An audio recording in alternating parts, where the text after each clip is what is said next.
Welcome to the Growth and Banter podcast. My name is Blake McCullough, CEO and founder of GMS Media Group, one of Australia's leading digital advertising agencies. This podcast is for anyone looking to learn the insights and strategies of industry leaders and how to build a successful life. Today, we're joined by Sam Gordon from Australian Property Scout and School of Property, and he's going to teach his strategies of how he amassed 130 properties and his strategies of building a property portfolio. Welcome, Sam. Blake, mate, absolute pleasure. Thanks for having me. Yep, no, my pleasure too. Mate, we've been working together for, it's about a year now, I think. And you've got two businesses, Australian Property Scout and School of Property. Yes. You've amassed over what now is around 130 properties. You started in your early 20s and you're still at a young age of 34, I believe. Yep. Mate, you've done a lot in such a short period of time. So I would love to peel back the layers and just get a bit of a feel for how you first got into property and how you've been able to amass such a large portfolio at such a young age. Yeah, man. So look, it all started probably back in my teens, man, or even younger than that, mate. So I grew up on a farm down the Southern Highlands. It was a small little rabbit farm, and I used to see my parents like working like dogs every day of the week, 7 days a week, every week. And yeah, man, I realized like I didn't really want that for myself. Like I didn't mind working hard, and I used to help from a very young age as well. So I got that work ethic built into me. But I think as I started getting into my teens, I really realized that I didn't want to just be slaving away like I saw them do, for so many years. Yeah. And then, man, literally what got me sort of bitten by the bug initially was I read an article on Harry Triguboff. And I think at the time, like obviously the founder director of Meriton. And man, I think at the time he had like 3,000 apartments. He was worth about $5 billion. And I was like, who is this guy? Like, what the hell? What do you mean? Like, how is that possible? And it got me thinking about it, man. And then, man, I'm a high school dropout. So I left school like I was literally fresh 16, mate. I turned 16 like a month earlier. Dropped out of high school when I went to HSC years because I was living in the Highlands, but I was commuting to Sydney. I was commuting to Fairfield for sports. I went to Westfield Sports for soccer. Yeah. It was 2.5 hours on the train each way every day. Fuck. And man, just with HSC workload on top, I was like, fuck this. Like it was just too much. Yeah. Left, started work the next day. And then over 3 years, I started building a deposit together, and I was looking towards cars, like funnily enough, because my dad was a mechanic by trade. Yeah, right. And this was in the Fast and Furious era, you know what I mean? Like in the early 2000s. My dad was a panel beater, so similar. There you go, man. There you go. And man, so I wanted to get myself a Toyota Supra because that was my favorite car out of Fast and Furious, the OG, like number one. Yeah. And then yeah, man, I kept taking the old boy to inspections, and being a mechanic, I was like, oh yeah, I trust his advice. He just kept like shit canning every single one. Yeah. And then one day we were driving home from one of these car inspections. He said to me, mate, why don't you just buy a house? Like just go buy a unit, go buy a house, something like that. Like go put your money into something else. Smarter investment. Yeah, yeah. Instead of a money pit. And mate, that was kind of it. And then I kind of, it triggered me back thinking about Harry Triguboff again that I'd read obviously a few years earlier. And then I started looking into it. And then, yeah, man, I made the decision to buy my first place, and I bought it at 19. So I bought the first deal at 19. And it's a funny story because it was a renovator. And I had had hip surgery the month before, and it was a 3-story walk up. Hip surgery at 19. Yeah. Sorry, yeah. Man, there's a lot of years of heavy impact to soccer, like a lot of slide tackles, a lot of kicking and stuff.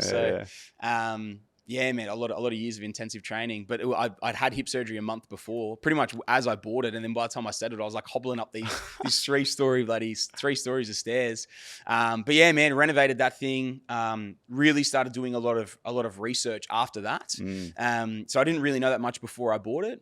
But man, bought it, got myself a good deal, did a little renovation on it. And then I was sitting in the dentist one day, and there was this magazine on the table. API back in the day was Australian Property Investor. There was 3 key magazines. That was one of them. And I had never read a property mag before. I'm never early, right? This is my one massive fault in life is always being late. And, fashionably late, but maybe I don't know. I'm not as classily dressed as you. No. But man, I was this one time I was 10 minutes early and the dude was 10 minutes late, and so I had 20 minutes. I was reading over this magazine. Went into the thing, and he called me in, and I go, mate, can I take this? You mind if I take this? And he's like, yeah, man, no worries at all. And sat out in the car after, read the thing back to front, drove straight to the news agency the next morning, bought it, and then saw there was 2 others. And then I kind of say they gave myself like a bachelor's of property because there's no podcast back then. It was just magazines. No. So I just like try to find all the magazines, any newspaper. I just read and consumed so much content. Yeah. And then yeah, pretty much from there, man, just started building my own strategy. You know, I started doing different things. My second deal was actually development because I always thought, everyone says, development's where you make money. Did the deal, took me out of the market for a little bit, but made a fair bit of cash, pulled it out of it, and then figured out my strategy during that process, and then started buying 2 a year, 4 a year, 10 a year, and just really just started scaling from there. So I was never a big income earner either. So I was literally a laborer on the farm. So I labored on the farm, played soccer semi-professionally, and then, you know, I would work bar jobs, I would work scaffolding, that sort of stuff to get as much money as I could together, try and get deposits together, and increase my serviceability. And then I really figured out I just became obsessed with it. So I figured out what I really needed to do, which was buying strong growth locations, buy them below market value. I was forcing value through renovations, and then strong yields as well. So strong rental yields, because my income was low. I needed that yield to be able to keep moving forward, to keep the serviceability. And I just focused on that, and I just kept scaling that, repeating that. And then man, just kind of built from there. I had 20 properties. I hit 30 properties by 30. And then it's just like... Was that your goal? Yeah, it was. And then it's just... well, actually, my initial goal was 10 by 30. And then I hit 20. I was like, at 29, I was like, fuck, well, I've got to keep going here. And then 4 years later, you just all of a sudden got 100 more. Yeah, well, I think it's like, it's an effective scale, right? It's a scale thing. Yeah, man. And I think like the longer you do it, and obviously the last like 5 years of property in Australia, the growth has been crazy if you're in the right markets. So the ability to scale off the back of that, and I'm very much, I don't believe in holding property forever. So the property's done its thing, man. I sell it off, I bank the profit, I clear the debt, I move on. I treat my portfolio like a business. So you haven't held everything from day one. No. You have been selling and buying again. Yeah, 100%. And man, even this year, I'll probably go through a consolidation about 15 to 20 properties this year. And yeah, man, it's all, I just treat it like a business. Treat my portfolio like a business, cutthroat. If a deal's done what I think it's going to do, get rid of it, clear the debt, bank the profit, move on. So that's pretty much it, man. In like whatever that was, a 5-10 minute summary of sort of the journey today. But so I think a lot of people get stuck at that sort of like first investment, maybe even that second or third one. Like what's the main jump someone needs to make to go from like, you know, that one investment, maybe it's owner occupied, to then that second and third one? Because I'm in that position. You know, I've had one, I've sold it and then bought another one. You know, that's got a bit of growth over the past 4 years, luckily. You know, I would be at crossroads of knowing where to purchase that second one and draw the equity down from. So how does someone get into that second and third sort of mindset? Man, I think the biggest thing, there's two massive pieces to this, right? The first one is what you said there around primary residence. Okay, we'll dive into that in a second. The second one's education. And you mentioned before about School of Property. And we've obviously got our property podcast, Scouting Australia podcast as well.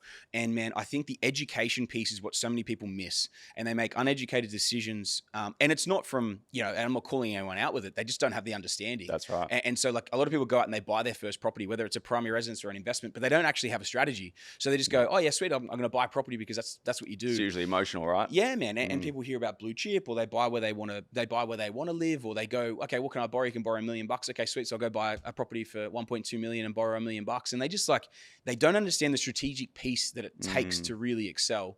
And I think my years that I didn't have enough cash and I had to really figure out the strategy, it was almost like that delayed piece of being able to actually purchase and purchase hard made me consume so much content to create that strategy. And I think like once you have the strategy, that's how you know you can keep moving forward. So at Australian Property Scout and with School of Property, like that's what so much of it is about, because building a big portfolio is all about education.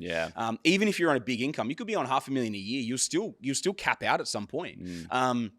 You need to understand how to really play the game. And so many people, even on $500,000 a year, they go, okay, I can buy something for $3 million. So I go buy an investment for $3 million, whatever. It's like, fuck, like you got to be so strategic with it as you build it out. Yeah, people go for that high end straight away, and then they've got a massissive mortge, and it's costing them $50,000, $100,000 a year to hold it, fully. Even as an investment. The other piece of it is that owner occupier play that you said at the very start.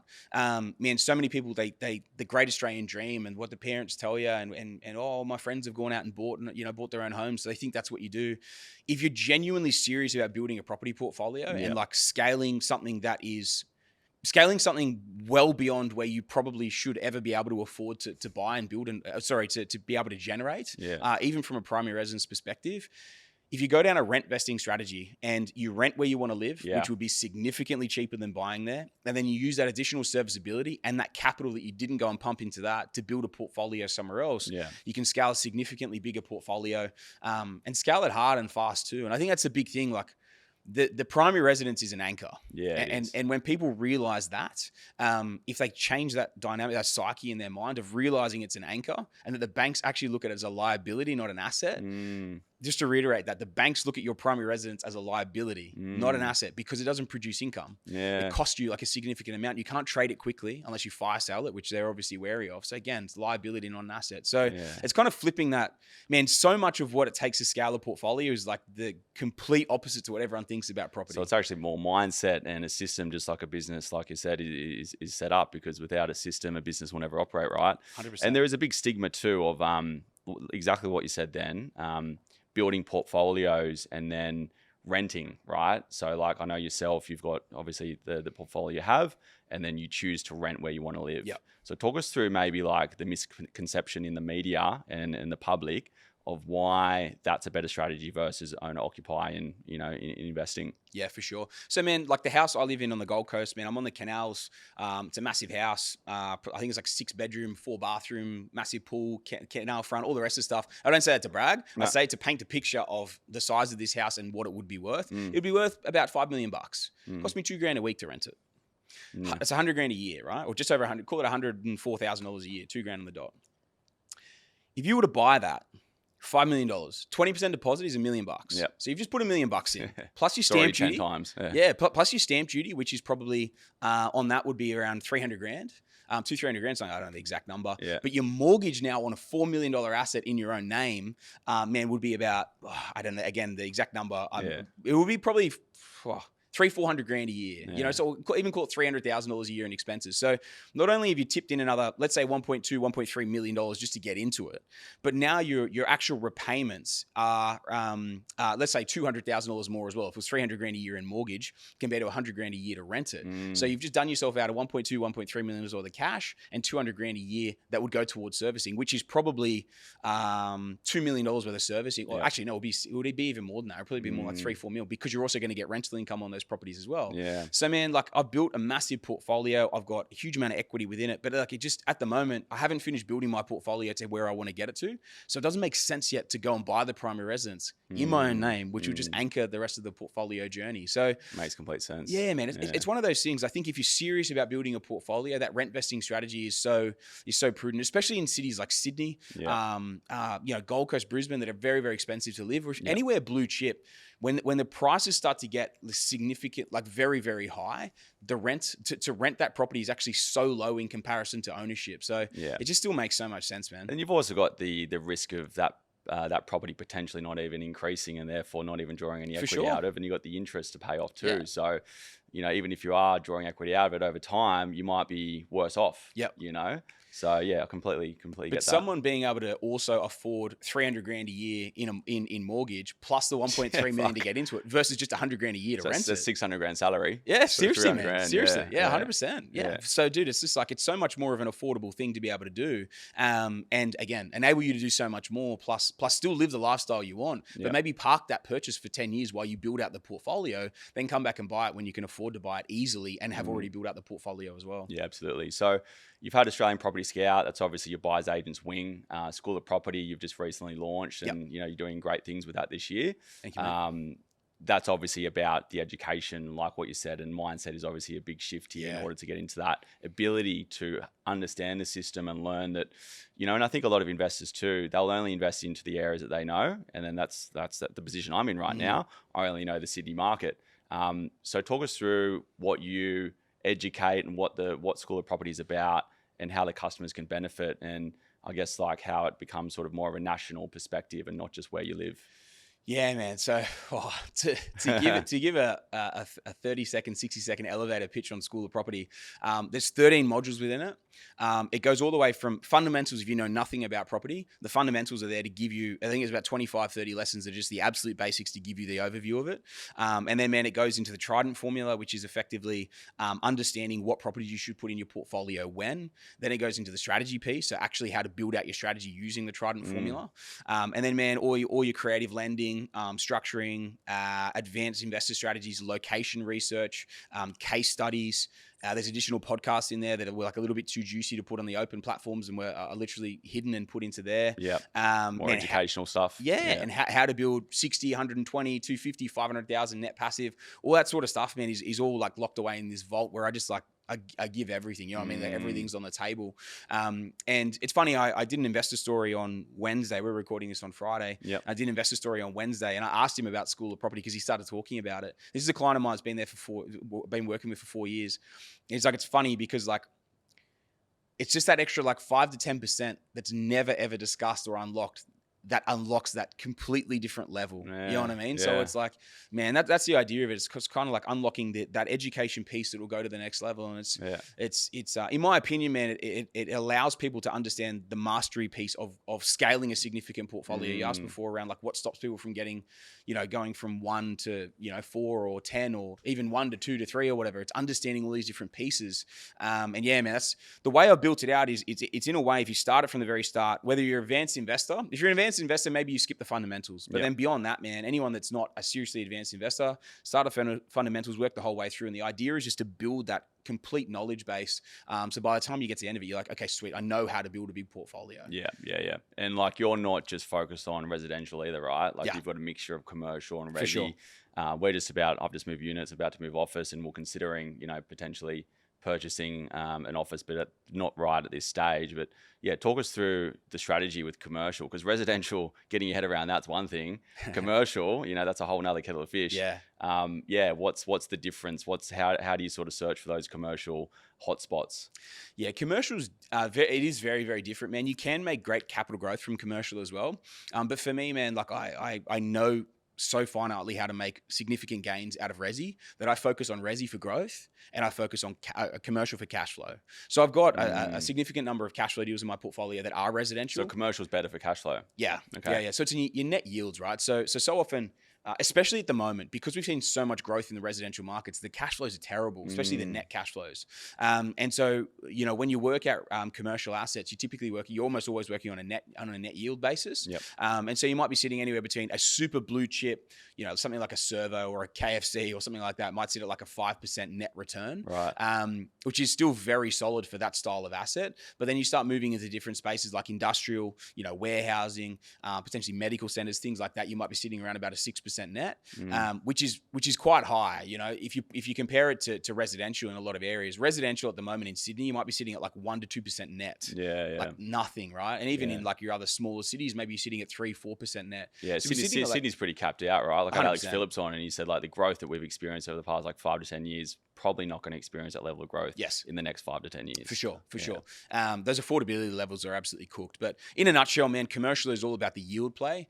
You can force value through things, you can force value through multiple different avenues and force that rental growth as well. But man, I love residential for growth. And then we like to transition our clients with the capital they make out of residential into commercial to get that really, really good, strong cash flow into the portfolio. And this is where it's like a hybrid mix of a portfolio as well, because people like to just focus on residential or even just focus on commercial, but you need the mix, because if you just focus on commercial, it's too capital intensive. Yeah. It's too expensive. You need too much of a deposit.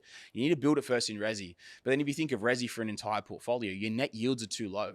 So you need that hybrid mix of the two to actually build a really robust portfolio that provides both. Yeah, and obviously with the interest rate hikes, like having such a large portfolio, I think is probably again scaring people to jump into multi sort of portfolio strategies. How has that affected? And again, this is probably the answer of having a diversified portfolio. If you were just singled out in resi and had such a big portfolio in, say, a market like Sydney with the interest rate hike, how much would that impact, Man, I had a client I had a mate that had bought a deal through another BA, like another buyer's agent, like a year or two before we became mates. And he was talking to me about it. And when interest rates were at like 2.5%, he was running like 30 grand a year negative. For every $1 million that you borrow, the interest rates went from 0.1% to 4.35%. So they went up by 4.25%. For every $1 million that you borrow, that means your interest repayments increased by $42,500. Yeah, wow. Just your interest. If you had principal on top, you're probably talking $65,000, $70,000 per million. Per million. And this asset was worth I think they'd paid, I don't know, 900 or something. It was worth up about $1 million now at that time. And so maybe for him, it was going to increase by another 30, 35,000. So his 30 grand a year negative was going to jump to say 60 grand a year negative on one asset. Wow. So times up by 10 or 20. Oh, dude, you couldn't hold it. You'd need a $1.5 million salary to be able to hold it. Crazy. And so, man, I don't believe in it as a strategy for one, that sort of blue chip, low yielding asset. I think you can still get significant growth out of lower, more affordable markets. Man, that still have better yields, but also great room for capital growth. I don't believe you need to hold that. But man, interest rates have decimated like markets like that. You would have to have held it for a very long period of time. But even then, man, like the way I look at it is it's like, if your yield is so low, what's actually the point of holding it, especially if the growth is now capped? Yes. So that's how I like to look at it. And again, you need that diversified mix. Yeah. Whether it is a diversified mix within residential and you're going for maybe some more blue collar rather than one or two big trophy blue chips, or you diversify into commercial stuff as well with that higher and better cash flow. But diversified portfolio is key. Yeah, sounds like it. And the median price, because again, having such a big portfolio, people might assume that you've got, again, each property might be worth millions, but it's not the case. You've got lower end stuff and more entry level stuff. So what's been the median sort of price point that you're getting people into, and what are some hot spots at the moment across Australia? Price points like now to get into? So price points now, man, like it's very hard to kind of get too many houses pretty much sub 500 grand. Yeah. 5 to 700,000 for us right now seems to be the sweet spot. Okay. Man, it's kind of it's a bit of a mix across the board. When we were first entering, let's say like 5 years ago, like pre-COVID, there were plenty of markets. Like you could buy into Perth, you buy into Brisbane, buy into Adelaide for sub 300 grand. Yeah. 20 Ks from Brisbane's the CBD. booming. Oh, dude, it's gone crazy, and it's going crazy. But there's still so much infrastructure there in the pipelines. Like how much further could it go? I had a property just for example. Actually, there's a couple in Brizzy and a couple in Adelaide that were almost this exact example. I bought them, some of them like very high 100s to very low 200s. So, man, like 190 to about 220 grand.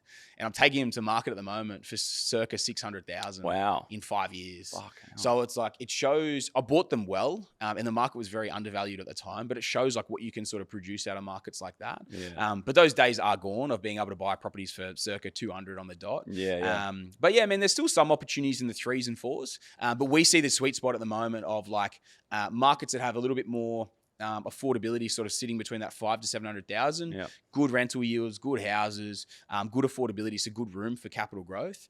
And yeah, man, we're sort of focusing on those style of deals. What sort of regions in Australia? Obviously, Sydney being pretty capped as it is. Yeah, man. In all reality, I think it's going to depend what happens with interest rates as well in the next little bit. There's a couple of big banks coming out, like NAB came out saying they see the interest rates dropping to about 2.5%. Yeah. Or like where the cash rate's NAB is planning to pass on the most cuts out of all the big four, right? Yeah. Well, luckily I've gone with them. That was coincidental. Mate, I'll tell you what, dude, like they're talking about it going from their chief economists and staff are calling it going from the cash rate. So what the RBA sets going from 4.35% down to around about 2.6%. Which is huge, man. It's almost a full 2%, which will have a massive impact on the market. So again, man, I think like your more affordable markets that we're sort of seeing getting closer to sort of caps, and when there was so much investment demand in there, I think we'll see a good transition of owner-occupiers come back into the market.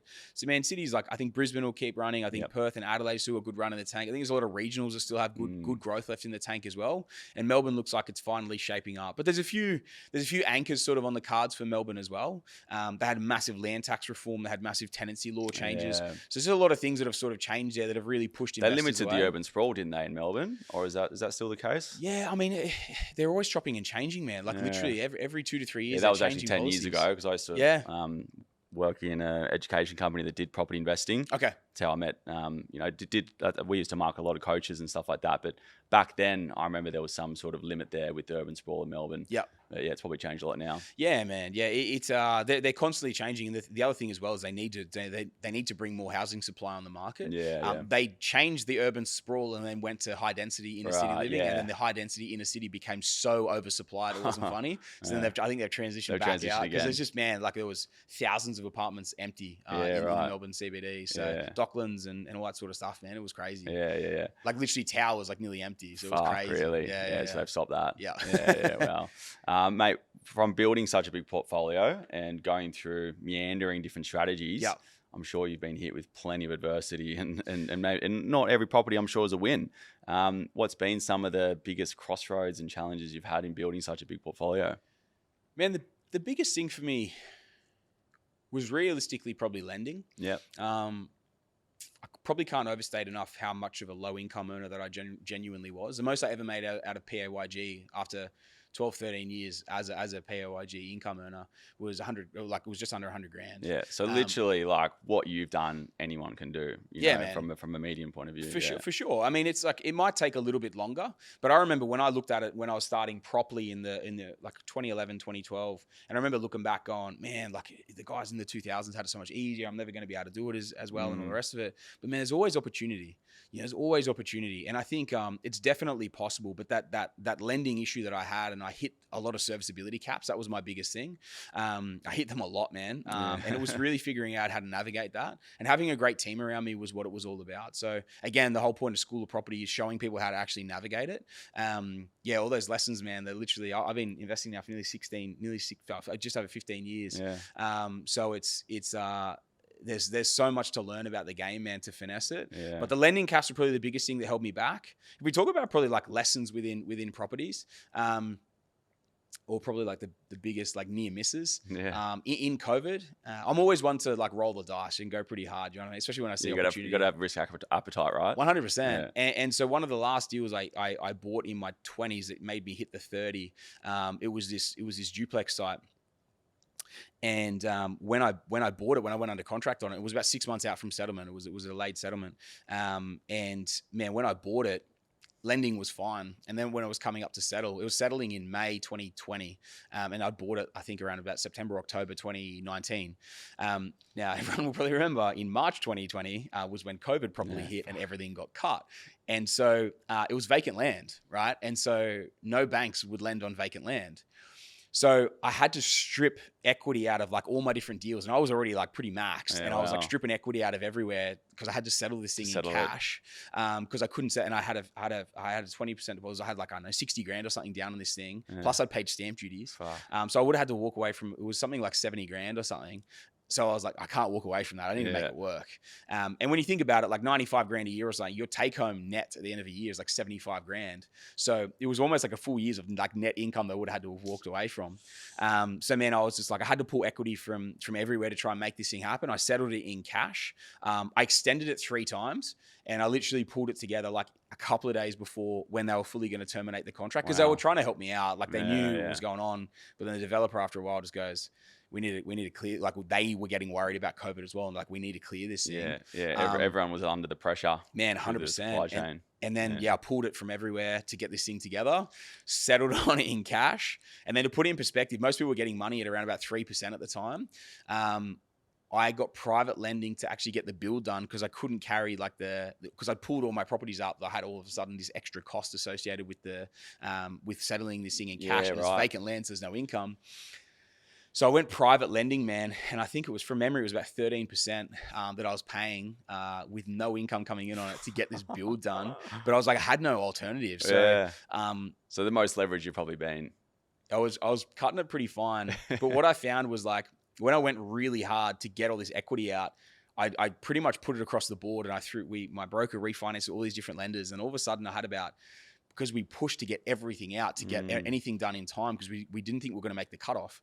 Then all of a sudden I had about $500,000 drop in of these equity releases that came in, which gave me a bit of surplus to carry the negative on the build. But then I was running the buyer's agency as well. This was my second year in the inn, and the market was dead. No one was willing to buy. And then I started having all these opportunities coming up where agents just like calling me, trying to get rid of deals, because in COVID, anyone that didn't need to sell took their properties off the market. Anyone that did need to sell, and especially areas like Brisbane, where its last boom was in 2007, and we're talking 2020, and people had bought properties off the plan for like 400, 450, and they were struggling. They couldn't sell them for 300. So I just started throwing out all these offers, because I was like, I spoke to my broker, and she's like, oh, well, you can do low doc lending if you really want to. But man, I started like throwing out all these offers because I had the cash in the kitty now, because I'd done all this refi that had, finally come together and dropped in my account. And, so I did the private lending, and then I just started buying all these deals that were just like ridiculously discounted because no one was around. So it was kind of like this weird like silver lining of where like I almost kind of almost lost it all, and it was going to cost me a lot. And then it kind of just like pivoted into this opportunity. That breakthrough. Yeah, this opportunity point that I had, and I bought about I think it was 11 properties that I bought in 2020 during that real hectic period. Yeah. And I was just like, fuck this. I'm just going to roll the dice here and just see what happens. Yeah. And it was probably the best decision I ever made doing that one. So. And that's like another, I guess, lesson of not holding money in the bank, right? Yeah. Like the ability to be able to have that money sitting there and then to make those quick decisions and go out and reinvest that, you know, because money in the bank, it's, you're not, it's going to be worth less in every year that goes by. Well, it was literally just sitting there in offset because I'd refinanced it out. So it was sitting there in offsetting, the cost of what I'd you talk about a loan, let's say it's a $400,000 loan and then you pull out $100,000. And if you sit that in offset, you don't actually pay for it. It's offsetting the cost of interest. So it's just sitting there doing nothing anyway. I was just like, well, if I can buy properties 20, 25% below market, why wouldn't I do it? It's like, I may as well roll the dice. Like, and you already knew sort of the system that you were generating at the time. Yeah. So perfect timing. Yeah, man. So it was cool, man. It was probably like, it was a little bit, when I look back in hindsight, man, it was a pretty hectic period. I was willing to roll it as hard as I was. Like it. Yeah. But it paid off, man. I think sometimes like rolling the dice like that, like there's a reason why I'm at 100 plus properties now, and it was rolling the dice in times like that. It could have like a current affair. I remember a current affair, man. They were all over it, going, the market's going to drop by like 40%, and that's why people were fire selling.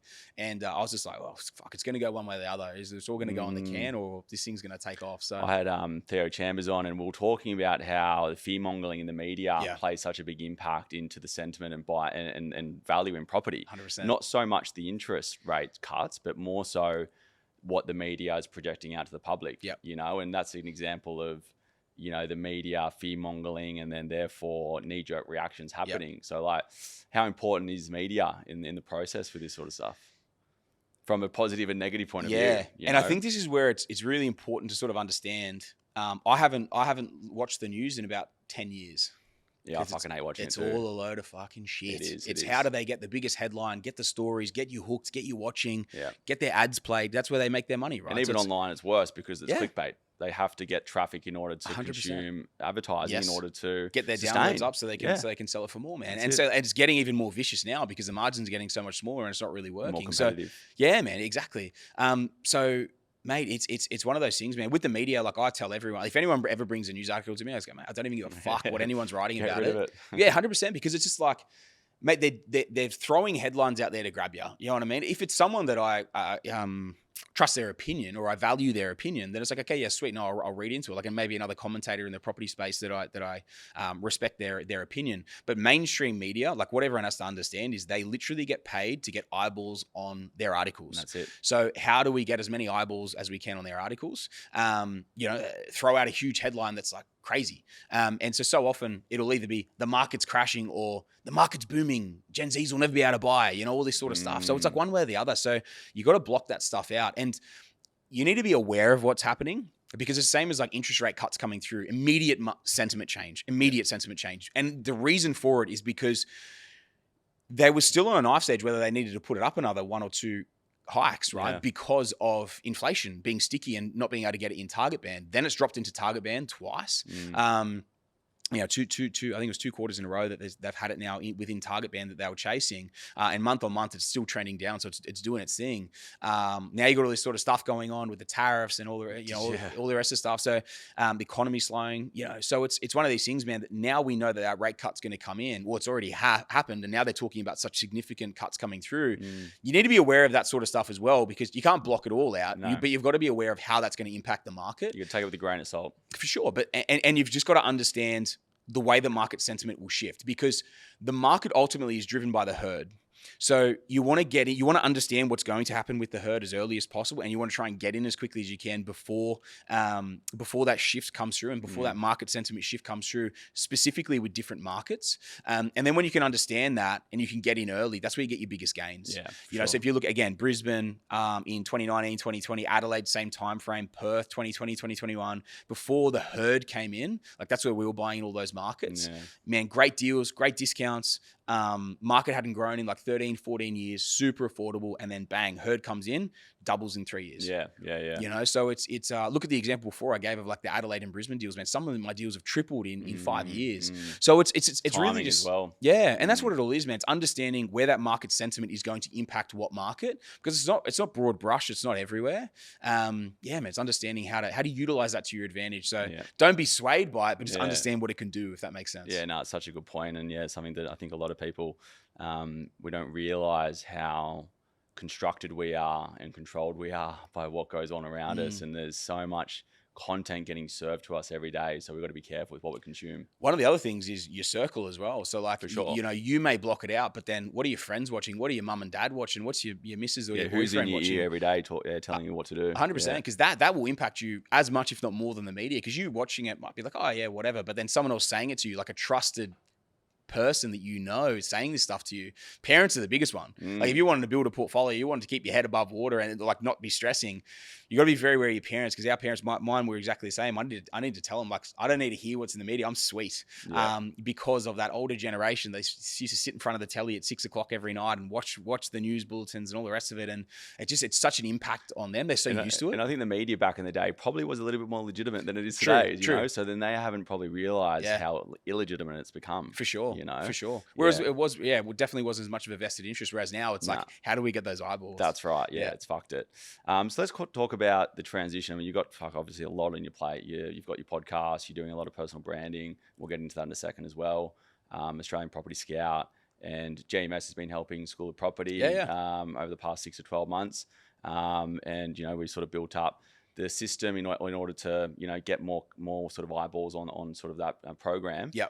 How's School of Property been and the results? How's it sort of showing at the moment? It's good, man. It's a funny thing, I think, because we've never used an ad agency before. So Australian Property Scout, man, I was always front man. I'd go on potties. I'd write little articles here and there. We obviously have our own podcast.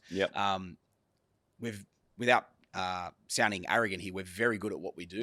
So we have a huge amount of repeat and referred business. So I've never advertised for Australian Property Scout. School of Property is different, because School of Property, it's almost like it's appealing to a different audience, which we've never done before. And I always said I'll never advertise. But then when you go into something like School of Property, it's completely different. And like a lot of your existing client base just buys it because it's your product. That's one thing. But then it's getting the eyeballs on it from a different source.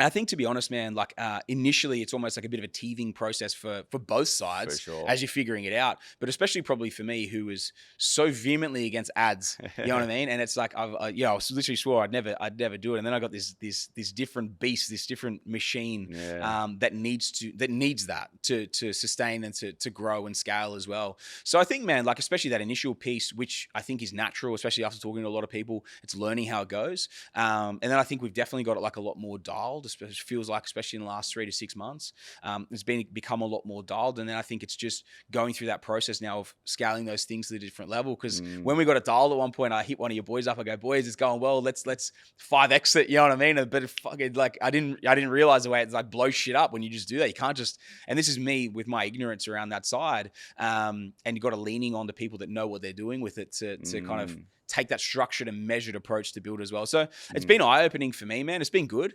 And it's funny, man, because like I very much work from like a gut feel perspective, and everyone else felt, to be frank, man, it feels like it's a very slimy sort of industry. Yeah, it is. If that makes sense, without being offensive. No, because like, I'm not throwing you in that category. We try and say that we're not an ad agency because we're advisory first, right? Like a lot of ad agencies will execute only. Yeah, right. And they won't then talk you through, like they'll, you know, let's say for instance you work with an ad agency and they just execute. They don't know the understanding around how the full funnel approach works or how the business operates. So you're at the mercy of sending that ad agency the assets, and they're just going to run it irrespective of what landing page you have, what message you have, what website you have. So we're actually more advisors first, and then ads is the sort of byproduct of what amplifies in terms of what a brand is. Yeah, for sure. So I think like, when you came to us, you know, you had your consult page there. We turned that into more of a, you know, VSL education process. Which is no secret, but just that little simple pivot, you know, we could have taken what you had and it probably wouldn't have produced results, and you would have gone, these guys are fucking don't know what they're doing. So it's similar to like what School of Property is in terms of educating the market on investing. We do the same. There's a lot of education involved in digital marketing, and it's becoming so much more complex now that is probably the main thing to consider with when we bring brands on is is literally the guidance and then making sure that if we're getting assets from a brand and we know that that's not going to perform, then we have to be responsible for ensuring that we get that fixed. Yeah, 100%. Man, I'll definitely say that's one of the big things that I think we've seen from the feedback perspective. And again, this is why it's like it's a feedback loop. Yeah, man. It's also like it's a work in progress because like. Man, even myself, I'm a busy dude. So like putting the time aside to then go, okay, like for you guys to feed us what you guys need, and then put the time aside, plan it, record it. And that's where I think like it's cool because I feel like we're hitting that stride now. Yeah. And it takes time. It does. People think like, 3 months and then if it doesn't work, then that's it. Yeah. Like it's not the case. And maybe it was 10 years ago when it wasn't saturated. When it wasn't saturated. But I get you. Mate, it's all about brand development. Yeah. And that's why I always say advertising is the byproduct and will only highlight what goes into your business. Interesting. So if a new brand comes to me and they're like, I want to advertise and that is my only strategy to launch the business, I'm like, you're not even close to advertising yet. Yep. So it will only amplify what goes into the back end. You put so much work into your personal brand, Australian Property Scout, and obviously School of Property was already performing, that naturally, even though it took a bit of time, you were in a perfect position to be able to pivot and advertise. And that's the difference between someone putting the work in and amplifying using ads. But ads is not the solution to, I guess, a business that needs to go out there and market initially. Yeah. Awareness and profile and everything. That's it. Yeah. I'm with you, man. And I think it's been the interesting thing to watch. And it is such a different thing for me as well. Like I said, never did it before. So kind of like learning all that stuff and seeing that sort of snowball start to build now. Yeah. It's actually exciting, man, because it's something that we're passionate about. And I really love like what I've built within it, man. It took me a long time to put it together, a long time to sort of plan it and put it all together. And I'm still adding more and more to it now as well. So I know how empowering it is for people. And that's cool now to finally sort of see it start to snowball into that ability to project it to more people as well. Yeah, so you've got a machine, right? And that machine just needs fueling. Now let's talk about your personal brand, because I think like we're in an identity economy today. Yes. And I think like whether you're in service businesses, whether you're in e-commerce, obviously is a big one, a lot of founder-led stories with e-commerce. I feel no matter what industry you're in, if you're in a direct-to-consumer space, personal branding has become such a key element for SMEs and even for bigger businesses. Even look at Elon, with what he's doing. He's the face of the brand, and anything he does will dictate the performance of those companies. Mate, look, Conor McGregor, The Rock, like they dropped that tequila company's $1 billion valuations in 12, 24 months. For sure, dude, I get it. It's just like it's naive to think that if you're running a business or you're wanting to start a business, you either need a founder-led story or you need someone to tell that story. And that could be some sort of ambassador or, like the Inspired Unemployed with Better Beer. There needs to be that community-driven focus on some sort of personal story. So how important has it been with you and developing your personal story with your success? With APS, it's been massive. So with Australian Property Scout, I think... I've always been a relatively gifted storyteller. I don't know where it's come from. I used to read a lot as a kid. So that train ride, that 2.5 hours each way every day. I used to love reading. I had an 1.5-hour train trip and I used to read too. And I actually missed that. I don't read anymore. Man, dude, I just brought it back in like 6 months ago. I was like having all this stuff going on. Like a lot of stuff was sort of going on and I really struggled to sleep. And I brought it back in because it switches my mind off from work, which is very hard for me to do. And then in 10 minutes, I'm zonked, doing that little bit of reading. So, but man, I used to love it. Like the ancient history, sort of like those medieval sort of fantasy stuff. I used to read that stuff on the way into school. I used to love it, man. And I think it built like a storytelling ability within me. My only two subjects that I actually loved at school was history and I actually enjoyed English. Like they were my two subjects that I was decent at. English was my top as well. Yeah, man. And I don't know. Maths, I couldn't get it together. Yeah, dude. Heading into year 11, I dropped it. My teacher's like, what are you doing? Like, you know what I mean? But it's just, I don't know. It's like, and it's funny, you put a dollar sign in front of anything and I'll work it out easy as, you know what I mean? But anything else, I was like, don't need it. But yeah, man, it's I think that storytelling piece and that personal branding perspective has been really, really strong for me and how I've sort of built what I've done, especially with Australian Property Scout, and in turn with Scouting Australia podcast as well. Obviously the Property Pod, and yeah, man, I think it's really bulletproofed us in an industry that has become saturated over the last, especially probably the last 3 to 4 years. It's become flooded, and I would I would not enjoy trying to come into the space now, or even in the last 12 to 24 months. It has genuinely become flooded. And it would be a really hard space to cut into. And thankfully, the work we've done over these last few years has built it to that next level. So I think, man, yeah, from that perspective, we've done really well, built a really loyal like cohort of clients that obviously keep returning for repeat business, and then obviously referring a lot of their friends and family. Yeah. And then, yeah, man, obviously building that. I don't have a huge social presence. I think I'm just about to hit 10K personally, and I think the business page is about 15K. Yeah. But man, looking at the numbers of pretty much all property pods on the market, I think we're the second highest behind. Yeah. There's only one, but they've been around for 15, 20 years. Another property podcast. I think we're second biggest behind those. So I kind of look at all these different sort of avenues, and I kind of look at them as almost like weapons in the arsenal. Yeah. And I like that array across the board rather than kind of just one or the other. I like having those different avenues. And I saw it again a few years ago, probably about 3 years ago. So we started the property podcast 2.5 years ago, and I started it because I could just see all these other guys coming in, flooding the market, and all the other property podcasts that weren't supposed to have vested interest just purely became like paid platform. Like, oh, you got to pay to come on. Buyers agents, you got to pay. They were charging like 15 to 20 grand for a performance, like for an appearance. Yeah. And I'm just like, this is wild. And I'm just like, nah, I want to create my own avenue. And now they've all dipped off because everyone can see it's a vested interest. It's just some bullshit story every time. They've got the wrong intention with it. Yeah. You've got the right intention with it. So, man, I think like that's been really important for us, and I think we've really built that longevity piece that we needed, and that you need in this game. And you don't need, again, a misconception of like needing 100,000, 200,000 followers. Like I heard someone the other day say, like, you know, having a 10,000 follower base that is highly engaged. And there's other accounts out there that might have 350,000 followers but have like terrible no engagement, right? So it doesn't take much for such a small community to be powerful within a market.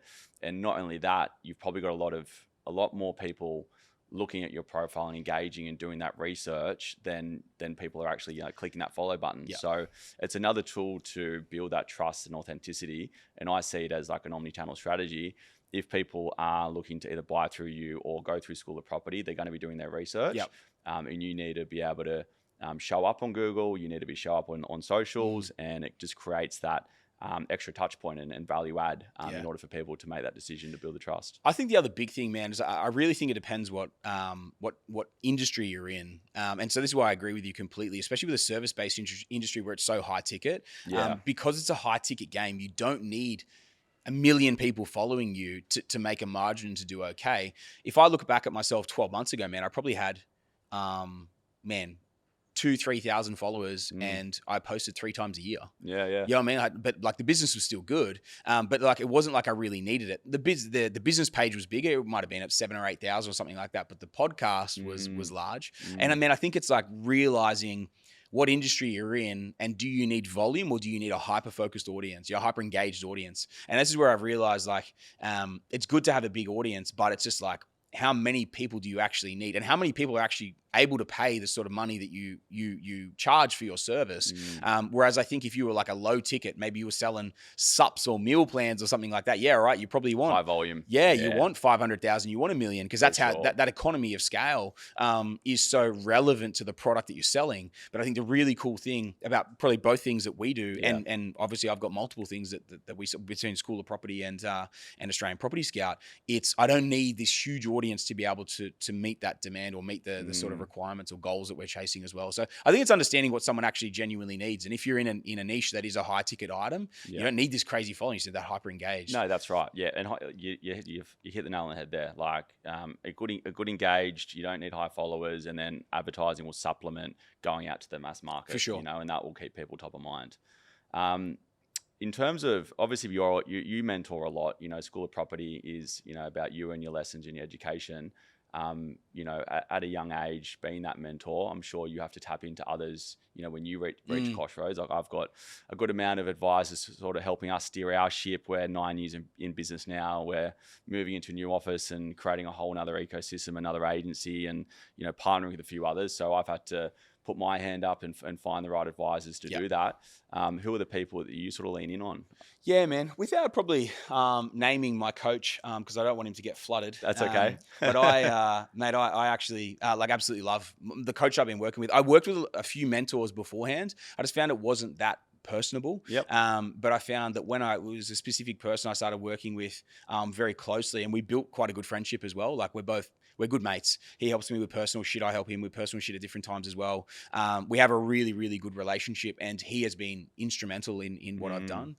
There's also been a lot of other people like that are quite close to me, but personally and professionally, that like I bounce a lot of stuff off as well. And man, like a lot of my growth has come from like that ability to be able to bounce off different people that have really really sort of understandings of how I tick. And also what our product is as well. Because sometimes, man, like, and I'll spend a lot of time almost like in the dungeon, for like 4 or 5 hours with binaural beats on and smashing magic minds and a couple of mods, you know what I mean? And just like making my way through it and just like working shit out and road mapping it all out. And sometimes those sessions are crazy, like what comes out of them. But then other times, man, you sit there and talk with other people and see what gets thrown back at you as well. So I think it's funny, man. I find it's one of those things that I never thought I would need one. But man, you even look at like your Michael Jordans and your, Kobe Bryant's and all these sorts of people, Cristiano Ronaldo's, like all the best sports people in the world, they still have coaches. They still have high performance coaches. They have, how to just become the best at everything. You know what I mean? And like become fully rounded. And I think like having those people in your arsenal that you can bounce things off and advise you and sometimes reality check you or humble check you, like bring you back to earth a little bit at times as well. Man, I think it's really, really important, dude. But I think it's got to be the right person. For sure. And the biggest thing, and this is with myself with property, one of the biggest things that I say to people is like, who are you taking advice from?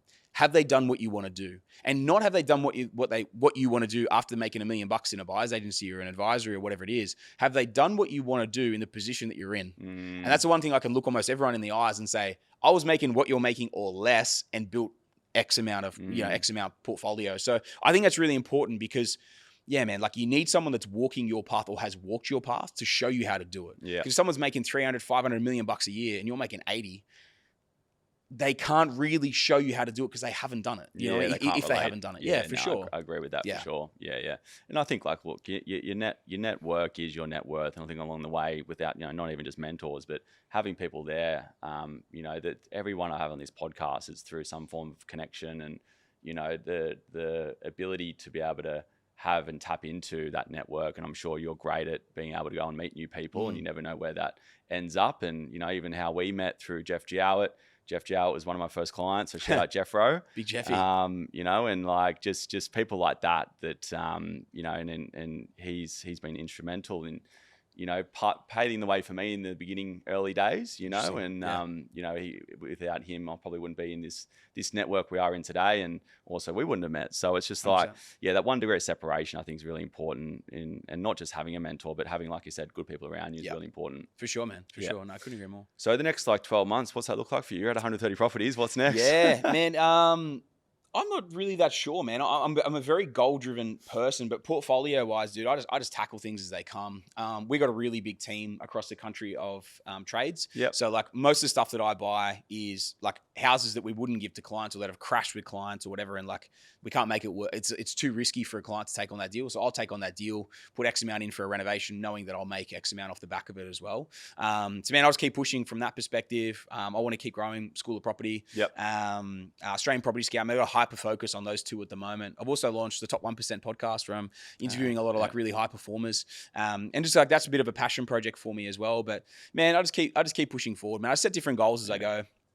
And yeah, man, just sort of keep charging. But I'm just always looking to optimize and improve and create great results for people. Because I just, man, like if you create great results for people, they come back again and again, and they refer people. They're happy. They send people to you as well. So just keep pushing on like that, man. Authenticity is the key, and if you're doing business authentically, then it's going to create sustainability and scalability. That's the one thing for sure, man. Before we finish up, I'd love to just get a bit of like insight into outside of everything you're doing. How do you switch off? What's some of the things that you do to sort of switch off from the busy life? Man, the one personal purchase I've made for myself, I bought a farm out past Murwillumbah. I bought myself 45 acres out there because I'm originally a farm boy, so I like that bit of going back to your roots. Yeah, man, and like the Goldie, it's still pretty hectic these days. Like it's not as hectic as Sydney, but it's still pretty hectic. Yeah. And I like to have that where I can go and have that release, man. I train every day without fail. I've got motorbikes out there. I'm on the canals. So I've got jet skis on the canals. I got Got a couple of supercars. I love toys. driving those. Yeah, man, I love my toys. That's really my one thing that I sort of splurge on for myself is I do love that side of things, and that for me is a release. I've always been a bit of an adrenaline junkie as well. So like having that ability to take the cars out and do whatever sort of speeds, hit the track. A couple of our clients have got tracks as well, like up in Queensland. So I drive out there and put them on there and get a mad adrenaline hit. Take the super bike out, whatever it is, man. Like that's my way of switching off. Like when you do something that you have to be so hyper focused in, that's pretty much the only way that I can sort of get my brain to switch off. So I love it, man. Mate, you got to enjoy the journey, right? It's not the destination. For sure. Yeah. For sure, man. Well, mate, thanks, Sam. Appreciate you coming on. Really looking forward to, what's next for you, and congratulations on all your success. I appreciate it, man. Thank you very much. Cheers. Mate, can I ask you one thing? I know we need to wrap. Yeah. You had the question you were going to ask me about what would I tell my 18-year-old self? Oh, yeah. I think you should ask that question because I think it's Let's do that. When Kel asked me that, I had like a bit of a revelation when she said for sure. Let's do that. Yeah, we can cut that out. Sorry, man. If that's all right. It'll be a couple of minutes. So last but not least, Sam, what would, if you could retrospect yourself, look back at your 18-year-old self, what advice would you give you? So the advice this one, man, when you sort of sent some questions through for me to have a bit of a read, I had a laugh because the first thing that came to mind for me was buy crypto.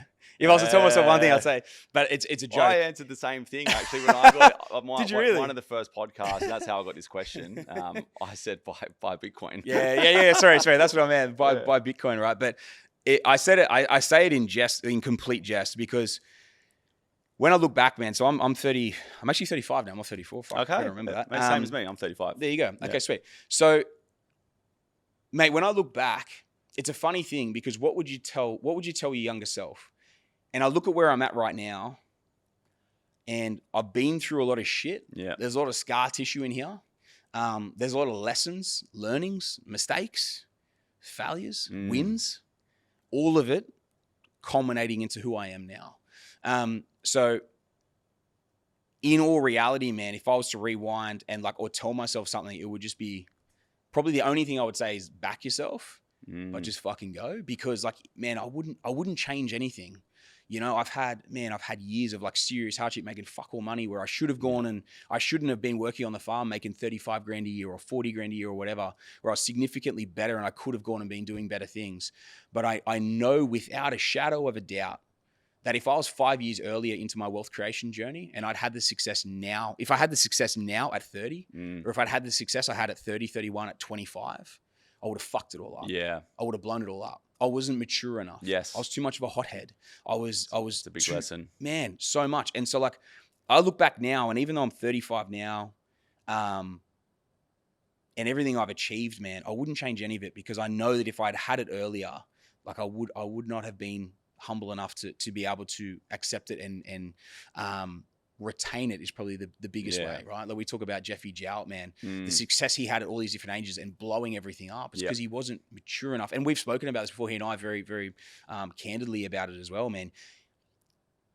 The humbling 20s that I had, where I ate shit for 10 years, has set me up now to be able to have everything I have and not blow myself up at this point in life as well. So it's a funny thing, man. Everyone's got to embrace their journeys. And the simple fact is, if you've got scar tissue and if you fuck shit up and if you've blown shit up and if man, it's all creates who you are. Yeah, for sure. And I think, man, it's really, really important. I really wanted to pass that message on because a lot of people get eaten up by things they've done and mistakes they've made. And there's some things that are actually very raw to me, right now for the last few months that I've had as well. And man, it's all lessons in a reality check of where we're at in life and where everything you've done right now, where you are right now is a direct result of everything you've ever done in your life. For sure. And sometimes you just have to fucking own that and sleep in the bed that you've made, learn from your mistakes and move forward, man. So it's such a good point. You got to have the toolkit to be able to process things, and there's certain challenges that you might not be able to overcome without that experience. Yeah.